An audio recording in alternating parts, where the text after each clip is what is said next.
Guys, welcome back to the Money Multiplier. This is episode 4. Today is May 15th, Friday, and I just wrapped up my second full week of trading. It was a very successful week. This was not clickbait, guys. As you can see from the title, I did make $780 in 39 minutes. Couldn't ask for a better second week. Um, I took two trades. I took a trade on ROKU on Monday and a trade on Apple on Friday. If you're wondering why do you only do two trades in a week? Well, guys, my account's small. All right, I have $2,000 in my account, and for those of you who are familiar with the market, right, I have to have over $25,000 in my brokerage to be able to day trade an unlimited amount of times. All right, that is nothing new. That is a rule that's been out for a long time, and it's in order to protect these small accounts from blowing up. So I can only take 3 day trades and 5 days of the market being open. So I have to be very selective and disciplined with the positions that I decide to take. So I took two trades. I couldn't have been happier with how they played out. Let's go ahead and get into them. All right, so this was the ROKU trade I took on Monday. This gray oval right here is where I bought in. And if anything looks familiar, I bought in right when the price broke above the VWAP, right? That's what I like to do. If you're not familiar with what the VWAP is, go back to the video that I did. It was episode 3, and that's where I explained what the VWAP means, why I use it. All right, so go back, check that out, guys. I'm not going to get into it just for the sake of this because I'm going to show you both trades. So I don't want the video to be too long. All right, so I bought in right here. I bought 4 calls on ROKU, and each of them were valued at $430. And the strike price on that was $127. So it was just barely out of the money because the share price at this point was just under 127. And then I sold 13 minutes later at 10:07 a.m. And those contracts were valued at $525. Right, so I profited $380 in 13 minutes. And for those of you who are like, "What the heck? The share price moved $2. How did you make $380? Well, guys, I'm trading options. I'm not buying shares outright. I'm trading the premiums of the options contracts.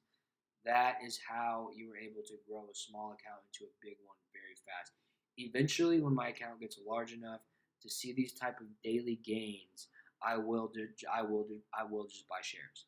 All right, but in order to get there, I have to trade options. It's the only thing that I think is worth my time with this small account of just over $2,000 now. So yeah, guys, that's what I did. If you would like a video of what options mean, more in depth and the terms that come with them and how to trade them, just go ahead and comment down below. I'll be more than glad to dedicate an entire video for options and how you day trade them. For those of you who are asking, why did I hold ROKU when I did? Why did I feel comfortable holding it? Well, guys, one of the things that I use, in addition to the volume and the VWAP on that ROKU chart, is the whole time that I am trading ROKU or Apple or any stock at all, right? Over on the left-hand side of my screen, I'm watching what the overall market is doing. More often than not, these high volume stocks like ROKU, Apple, Visa, Microsoft, Facebook, Netflix, you can go on and on. The stocks that are the most known, the stocks that are the most traded, they are going to mirror the overall market, right? So if you see the market take a dip, odds are in seconds, you're going to see a dip in Apple. You're going to see a dip in ROKU. You're going to see a dip in Visa.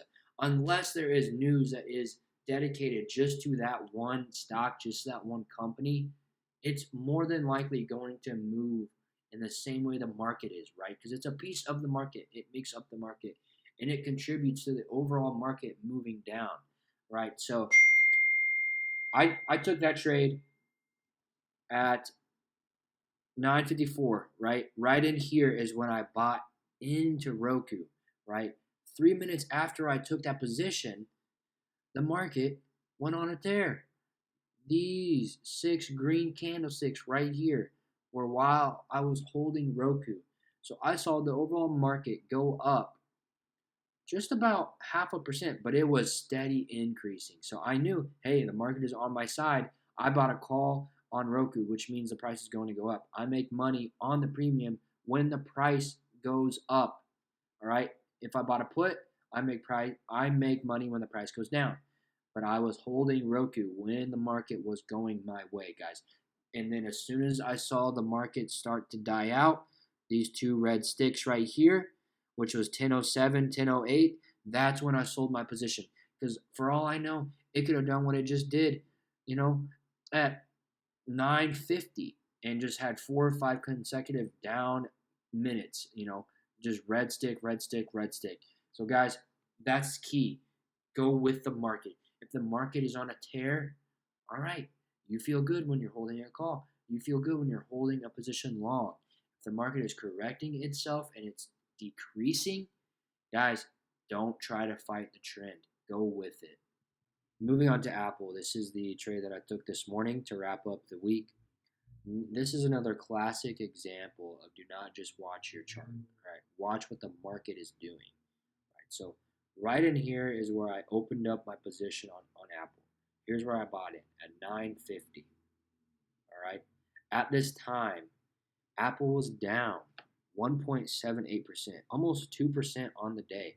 And there was no bad news that had to do with Apple and no good news, right? There was no news. So I was sitting here thinking, all right, Apple broke the VWAP, showed a lot of strength because it had closed 2 green consecutive sticks above the VWAP. And at this time, it's still down almost 2% on the day. Why? All right. And in the meantime, I'm watching the overall market and it's only down a third. It's down a third of a percent. All right. It's moving to break even. All right. So I knew that the trend was on my side. The momentum for the market was there. There was no bad news this morning. There was no good news. The market opened up low and it started to correct itself back to the upside in the first hour of the day, as you can see by this chart on Apple, and then as you can see, by the chart on SPY that I am showing you right here. All right. At the same time, the market was moving up. Apple was still down almost 2%. And so I knew, I was like, what? This doesn't make any sense. So I bought a call right here when Apple showed a lot of strength. And the strike price for this was $305. I bought 4 contracts valued at $530 a piece. So that was a premium that I paid, right? I bought that at $9.51. And then these lines right here, if you're asking what these are, I put these lines on while I was holding my position in Apple, and these represent where I put my stop loss throughout the trade. All right. So I bought in about the tip of my mouse right here. So I put my stop loss right in here at the base of this green stick, right? So if Apple were to turn and go against me and break this line, I already had a stop order in place, which was going to sell, and I was going to liquidate my position, protecting the money that I have in that account, right? This was only going to lose me about $40. I was willing to live with that, all right? Then Apple made new highs. It kind of hit some support right in here and some resistance in here, right? I didn't increase my stop loss yet. My stop loss was still down here because you want to give your trades a lot of room to move, all right? Once they move away from your stop loss, you can breathe a little bit and you could let the trade play out, right? So when Apple was up here, my stop order to get out of the trade was still down here, okay? Now, once Apple broke new highs and got to this green stick right after it just made a red stick, I increased my stop loss to this second line you see right here. The reason being is I knew that Apple had a lot of support at this line. If there's a red stick and it were to tumble below this line, this is no longer a support.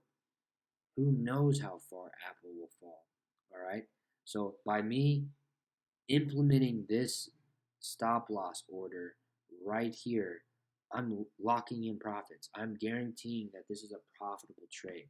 As long as I get filled at my stop loss, which happens because my position size is very small, I'm locking in a profit.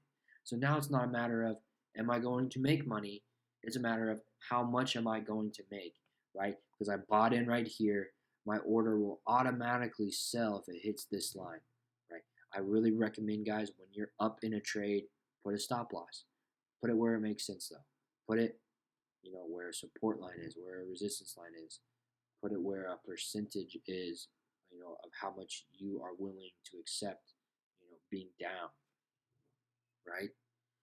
And then the third stop loss that I put in got filled. All right. So as Apple hit this all-time high, or this daily high, it's not an all-time high, right? It's a daily high.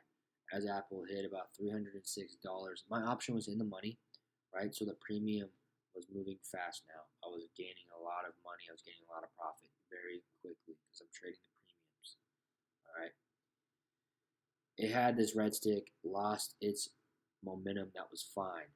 When Apple got right up here to this green stick, I was very extended from my stop loss, and I was up about $525. I did not want to lose those gains, so I put a stop loss when the ask price for that 305 strike price contract was at $6.30, right? $630 because it represents 100 shares, right? So I put that line right in here, and I ended up getting filled right here. So I came up $400. I held that position for just under 30 minutes. Pretty good profit. And I just went ahead and took that for an overall weekly gain of $780 in under 40 minutes. So all in all, guys, I was watching charts for 2 days this week for a combined weekly amount of 90 minutes. I was only in front of my computer for 90 minutes. I made $780, right? I can't ask for a better week. Am I going to have red weeks?